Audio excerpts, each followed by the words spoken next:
Welcome back to the Shepherd Walwyn podcast, the Fred Harrison series. My name is Jonathan Brown. Now, in the previous two podcasts, we've looked at Fred's earlier work, starting with the classic Power in the Land, and then the stunning Corruption of Economics, written with the late, great Mason Gaffney. What we then did in podcast 2 was to look at the vision of a society that's run on ethical economic grounds that applies the theories popularised in the English-speaking world by Henry George. Now, in this podcast, we're going to explore the development of Fred's career as he transitions from an economist who works as a journalist to an economist advocating and campaigning for societal transformation through land and tax reform.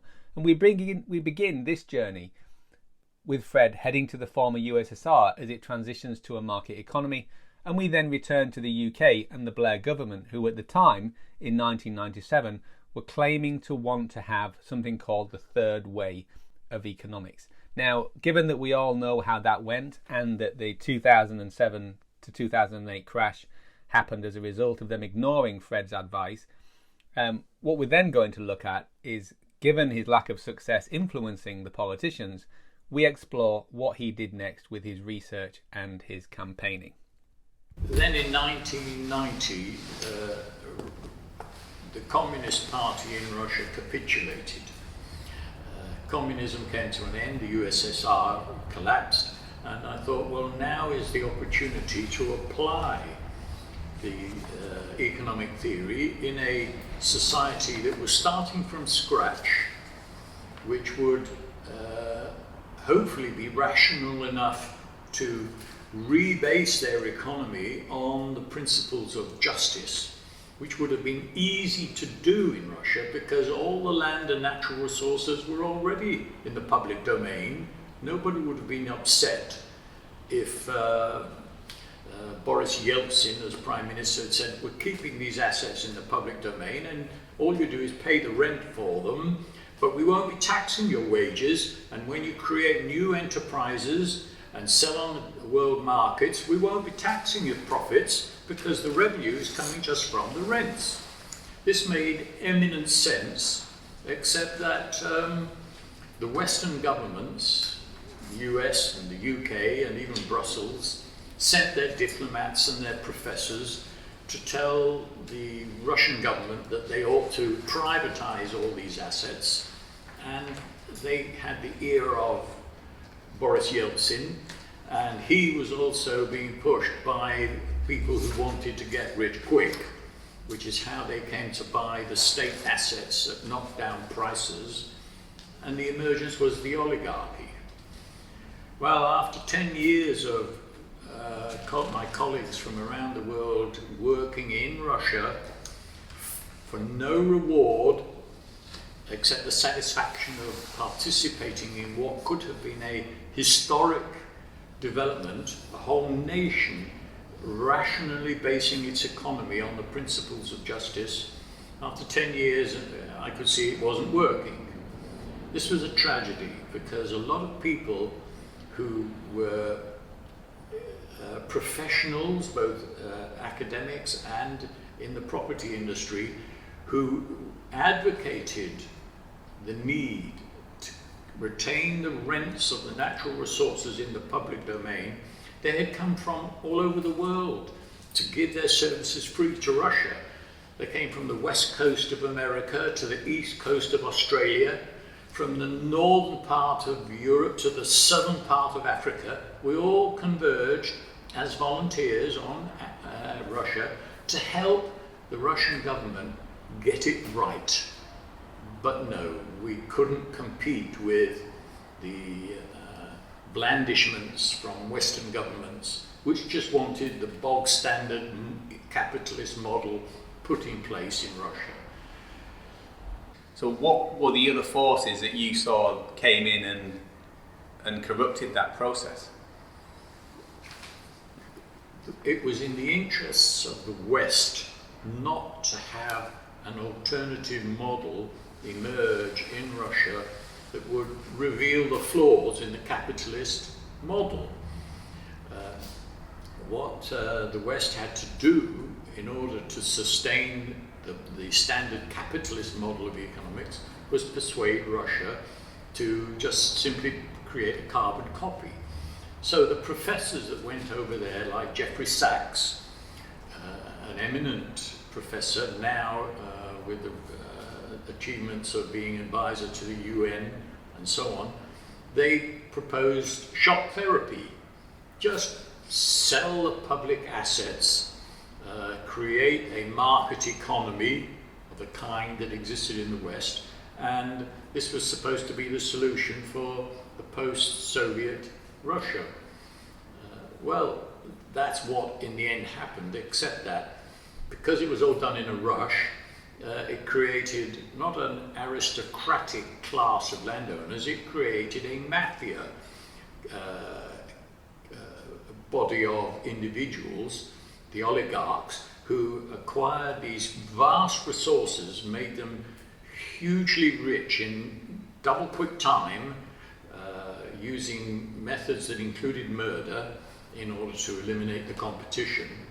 And the result is a rogue state now, and we're paying the price with the Putin government seeing that the only way it can sustain itself is by interfering in other countries' affairs, which is what the Russian government has been doing with the elections in the West, both in America and in Europe. So we created this creature just in order to avoid something more wholesome emerging in the ashes of the Soviet Union. We had some remarkable successes in Russia in terms of people agreeing with what we were proposing. That we worked with one of our partners was the most senior academician, economist, Dmitry Lvov. He headed the Russian Academy of Sciences Economics Department, and he was one of our co-workers. So we were credible. We presented the evidence in the Duma, the federal government. We held seminars, we did pilot studies. We even had Kenneth Jupp, Sir Kenneth Jupp, a judge of the English High Court, as one of our partners in explaining to Russia the integrity of the model that we were proposing. So it wasn't that ours was a failure in terms of explaining the virtues of a certain system of property rights and income distribution. It was just that the Western governments managed to create the conditions whereby, in order to speed up the process of change, the Yeltsin government alienated the state assets by offering them at knockdown prices to a few people, who, many of whom were gangsters, who became eminently rich, took their money out of Russia, bought their yachts and villas in the south of France, leaving behind essentially devastation. The death rate of middle-aged, middle-class men collapsed in the 1990s. There was utter despair because there was no hope, because the rush to create whatever would follow from the alienation of the state's assets in a free-for-all scramble was psychologically devastating. Still convinced that he could persuade politicians to create a fairer system, Fred engaged with the Blair government. In 1997, I approached the Blair government, which was claiming to want to chart a third way. And I explained that the evidence was such that we could time the end of that business cycle as being 2010, on the grounds that house prices would peak in 2007, they would decline in 2008, there would be a banking crisis, and a depression would follow. So the Blair government had 10 years in which to study the proposition to start with, lay the foundations for educating the people of Britain on the need to begin to shift the way we approached economic behaviour, the huge rewards that would arise from the change that was being proposed, and then to put in place the reform that would prevent house prices peaking in a manner that would collapse into what would be a bad recession. Gordon Brown was the Chancellor, who then became the Prime Minister, did absolutely nothing, except in Parliament he would keep saying to the MPs, there will be no more booms and busts. But he took no steps to prevent the crash that occurred. I had not only written to Blair and Brown and Alistair Darling, who was to become the Chancellor of the Exchequer, and others in Downing Street. I published the prediction in a book called The Chaos Makers in 1997. So there is no excuse for not only the government but academics not realizing that here was a robust theory that could guide policy reform. They took no notice. And so 2008 and the banking crisis and 10 years of austerity followed, all the way up to the present time. So it was with that history of seeing politicians taking no notice of reality, the facts, that caused me to think that people like me were making a mistake, that it wasn't sufficient to go to an MP and explain the virtues of a tax reform. They had to understand what the implications were for their constituents and the fabric of their communities that they represented. And that needed a broader description of the impact of tax reform. And so, yes, in my later books, I did embark on sociology and behavioral psychology and the other disciplines which illuminate the nature of our society constructed on what is a grotesque unfairness, which is that we penalize people who work for their living and we transfer a huge chunk of the national income to people who don't earn it, who don't work for it. It's called rent seeking. The political problem, of course, is that many people who work, like me, also benefit from this rent-seeking culture because we own a bit of land under our houses, which means that we can capitalize on this social injustice. And for a politician, that becomes a problem. It means that if they advocate a policy that apparently begins to undermine the unearned capital gains that accrue to homeowners, bear in mind that something like 70% of the population in Britain own their homes and therefore benefit from this culture, there are electoral consequences. And the only way to deal with that is for a national conversation that explains that actually everybody gets better off by the change. But to do that, I had to embark on writing the other works that Shepherd Walwyn published. Over those years since 1983, the books that Shepherd Walwyn published did not make substantial profits for the publisher, but we had in Anthony Werner a man of integrity, a publisher who understood that it was a public service to publish the books that would not be popularly received, but which needed to be available to people who wanted to understand the underlying reality of how our society works. So he never questioned that when I turned up with a new book, he published it, and I was very grateful to him for that commitment. It was an honourable history, publishing books that other publishers wouldn't touch just because they wouldn't be able to make substantial profits out of them. And that's what's unique about the Shepherd Walwyn catalogue. Over the decades, they have assembled a body of works which is unique.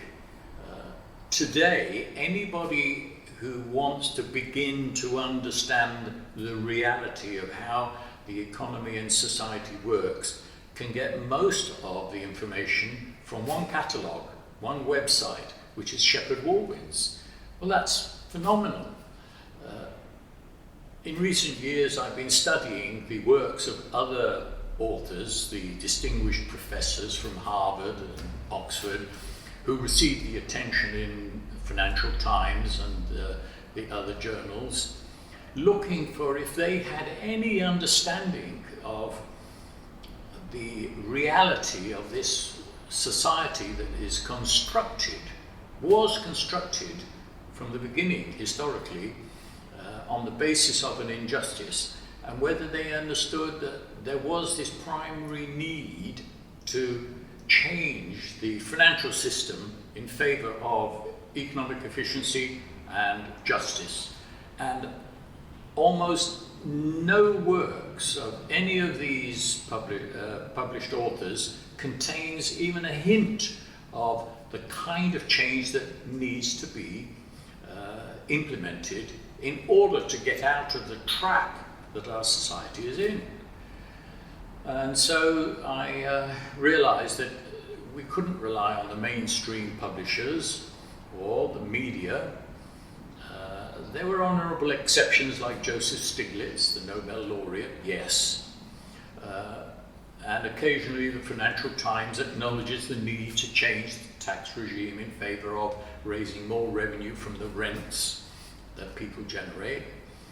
But these are scattered references and insufficient to persuade the policymakers that here was a topic that they needed to grapple with, to incur the disfavour of their constituents while they began to explain the need for a qualitative change in the fabric of our society, one that would improve life for everybody. So the mission has to now be to help people to grapple with these fundamental issues, which are really basically rather simple once you grasp the nettle that the distribution of income is based on an indefensible principle, which is that we all work together, and besides producing our wages and the profits from our capital investments, we also generate a net income. I don't call it a surplus because it's not a surplus. We produce a net income for a purpose. That purpose is to fund the fabric of society, and we are part of that fabric as human beings. We work jointly, cooperatively, to produce that extra flow of revenue that belongs to all of us through society. But that was captured historically, going back 500 years, systematically privatized and for a privileged minority. And here we are with things like inequality, mental ill health, regional gaps between the rich and the poor, embedded into the system purely because of the success of those earliest rent seekers. We're talking about the nobility who started this process, succeeding in capturing a flow of income that really belonged to all of us. And we are living with the consequences. And until we eradicate that injustice, there can be no improvement in people's lives on a sustained basis. Fred now faced a difficult choice. He'd failed to influence policy, and he'd failed there, and yet he had also pulled together the theories that allowed someone to predict future market peaks and crashes more accurately than anyone else on the planet. So in an attempt to reach the people, Fred took his research to a much deeper level and set out to look at what are the deeper causes and cures of our economic and social problems. And this has led to all his later works that, whilst having economic rigour, have a much stronger focus on social justice. And in this passage, we find out why that was. So after 10 years, I realised that we weren't succeeding and that there had to be some shortcoming in the way we were presenting our case. I wasn't taking all the blame for it, but we needed to start looking deeper into how we explain the virtues of this reform in order to engage the moral sensibilities of our audiences. And so I started embarking on deeper research, culminating in the traumatized society, because I realized that when the land was enclosed, and this began in the 16th century in the UK, the impact on the people who were dispossessed was absolutely profound. So this is where I needed to study the psychology and the evolutionary consequences of people who were intimately related to their natural environments being ruptured away from those environments. What would be the consequences of such terrible deeds? And they penetrate deep into people's souls, because people aren't detached from the natural environment or their communities from which they were ejected once the land was enclosed. The integration of body and soul is so intimate that there would be a pathological consequence from privatizing the commons. And once you start to view the problem in those terms and trace the evolution of British society, for instance, but this applies to all societies, you begin to understand that our contemporary problems are all rooted in this common original injustice. So, for example, people who are dispossessed of the means of their livelihoods, or who are living right at the margins of existence, they're the ones who lose 10 years of their life. Today, in Britain, up north, babies born today will die, on average, 10 or 12 years earlier than babies born in the rich parts of London. And that's built into their life prospects. That's not justice, that's not fair, that's not normal, but it's the way it is. But we have to explain why it's so. Why aren't people up north in Britain still rioting in outrage at this tragedy that their babies will die on average 12 years earlier than they need, and yet nothing?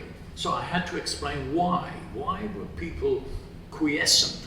Why were they accepting this? That meant looking into the way in which the collective consciousness was shaped by the original land grabbers, who had to take control of people's minds and the narrative, the way we talk about the nature of our world, in order to keep control of their stealing the social revenue, the rents that we all help to produce. So today we actually have been co-opted. We conspire in this injustice. We encourage our children to get on the property ladder. Well, that is telling them to become part of the problem. But we don't see it like that. We think it's a good idea, it makes sense, it's a rational thing to do. Get your share of the unearned capital gains that accrue to whoever owns a bit of land. Understanding how that happened historically is part of what has to become a national conversation. We need a catharsis, a collective catharsis. That can only happen if people actively participate in a conversation where all the information becomes available and people end up consenting to the change that needs to be introduced. And this is where the Shepard-Walwyn books are so vital, because if people need to look up the detail of that history and of the economics that are involved, they can pretty well get most of that from one source, a reliable source. And that's why I'm so indebted to Shepard Walwyn as a publisher, because they were willing to accumulate this body of works from all over the world that concentrated on how to rectify what is the primary injustice in our society. And with those works, if a nation chose to embark on a conversation about where do we go from here, then they can get the information instantly by going to the Shepard Walwyn website. We are now at that point. We've had a pandemic, it's a global one. Humanity has been united by a mortal tragedy, and people are by and large saying we don't really want to go back to business as usual. Okay, so where do we go from here? Well, the professors and the newspapers all seem to agree that we should try and find a better way, that we shouldn't just think about going back to the way things were, but they don't specify what it would take to transform future prospects. And so this opportunity, as with what happened with the 2008 financial crisis, will be wasted. 2008, banks went bankrupt. They didn't know how to rebase the system, so they imposed the costs on the population at large with austerity and hoped that that would see us through that crisis. It will be the same again this time. Instead of responding to the felt need to try and create something better than what we've had in the past, the politicians will end up making promises about levelling up. But they don't know how to level up. They make these wild projections about if they spend a lot of money on infrastructure in the north of England or in the rust belts of America, that somehow low-income people's standard of living will rise. Well, it won't. All that will happen is that the land values will go up and that those values will be grabbed by a small proportion of the population. There will be no levelling up from now on under the current model of economics. And the only way to to be able to chart a new course is to return to the books that sprang up as a result of the original Progress and Poverty publication by Henry George, and to trace out the detail of how people's behaviour, attitudes, human sentiments would be enriched by the transition away from the present system of income distribution to the one that's based on freeing people to work without penalising them with taxes, but asking them to please pool in the public purse the rents which you owe for the benefits that you're receiving from society and from nature, and enjoy your life. And then children, instead of being born with the knowledge that they will die 12 years earlier than they should, will now lead full lives up in Hartlepool and the other deprived regions like Blackpool, and will be on a level playing field along with children born in Chelsea and Kensington in London. Our culture is shaped to inhibit people from facing reality. So, take the case of Boris Johnson saying they're going to spend a lot of money on infrastructure up north to level the gap between the northern national income, the northern income and the average income in the south. They're going to spend money on new transport systems and so on, which will create jobs and cut costs by making it more efficient to move goods around. That is correct. It will do that. But in cutting costs, what happens then? That's where the analysis stops. But if they then say, well, no, let's think further. What happens? We cut the costs of production, we increase mobility, lo and behold, house prices start to go up. And that means more people are excluded from the housing market, because now, where formerly they might just have afforded to buy a house, they can't now because things are zinging along, but the net gain from all this economic activity is being soaked away by government or by the people who own the assets that attract the rent. So that goes out of the local communities and they're no better off. That is the reality that is never discussed. The dead weight of taxes, the burden imposed on people who not only pay mortgages or rents and then have to pay taxes out of their wages, is devastating. It causes the stresses, the pressures that lead people to turn to alcohol or drugs. It causes the mental ill health that people can't identify the source of, because it's never discussed, these pressures that come from below. So Boris Johnson thinks that on the face of it, he's a great hero by promising to spend money up north on infrastructure. He just doesn't get told, or doesn't want to know, that the consequence of that will be more people being enriched who happen to already own the land, or the government will intervene with taxes to penalise the people who are now getting jobs up north, so that they're no better off in the end than they were before. That's one of the aspects that lead to deceitful policies like we have in the European Union. They think that the free movement of people is a virtue, and they want to defend that.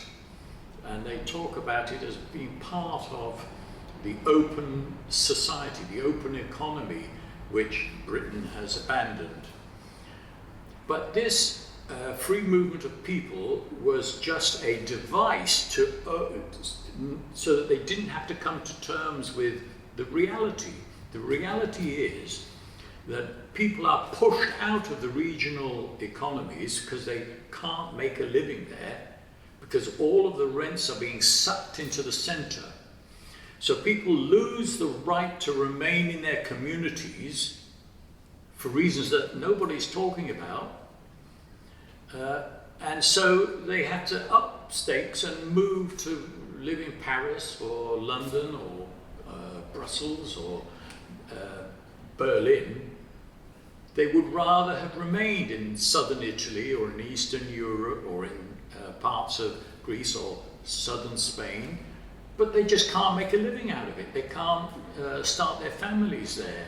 So they move, but they are being pushed out, sucked out by something that nobody sees. And yet this is lauded as the free movement of people, as if it's a virtue. But actually it's a disgraceful way to camouflage the injustice that's being imposed on people, where the rents are sucked out of their communities to enrich a few in the centre, that then creates the havoc both in the communities that have lost their children, who've grown up and moved out, and has created havoc in the dense parts of Europe, London, Paris, and so on, where people congregate in slums because they're still on the lowest wages. And so injustice pervades the whole system, and yet it's treated as if it's a virtue, the free movement of people. Thank you for listening to this podcast, and we hope you've enjoyed it. In the next and final chapter, Fred casts his gaze ahead and considers the three main challenges facing the UK in 2021.